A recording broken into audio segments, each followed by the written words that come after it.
এসেছিলেন তখন হাসপাতালে ছিলেন কিছু চিকিৎসার জন্য। ওখানে বিভিন্ন ধরনের বিভিন্ন দেশ থেকে নার্স ছিল, ডাক্তার ছিলেন, এবং একটি নার্স ছিলেন নাইজেরিয়া থেকে, নাইজেরিয়া ওয়েস্ট আফ্রিকাতে। আম্মা আব্বা একদিন দাদুকে সকাল সকাল দেখতে গেছিল।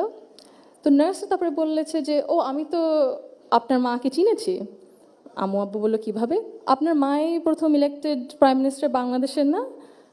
আম্মু আব্বু তো অবাক, হ্যাঁ আপনি কিভাবে জানেন?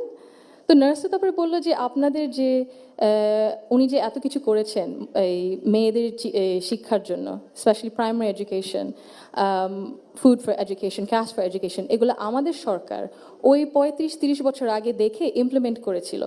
আর ওই কারণে লক্ষ লক্ষ মেয়েরা গ্রাম অঞ্চলে, ওদের দেশে গ্রাম অঞ্চলে বিভিন্ন জায়গা সদরে এখনও শিক্ষা পাচ্ছে, অন্তত প্রাইমারি এডুকেশন লেভেলে। সো ভাবলাম একটু শেয়ার যদি করি, এখানেই করবো আপনাদের সাথে।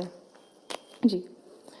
She also understood that education alone was not enough if women were not supported to remain in public and Thank you so much for your valuable opinion and remarks, Barrister Zaima Rahman. May I kindly request you to be seated on the stage with us.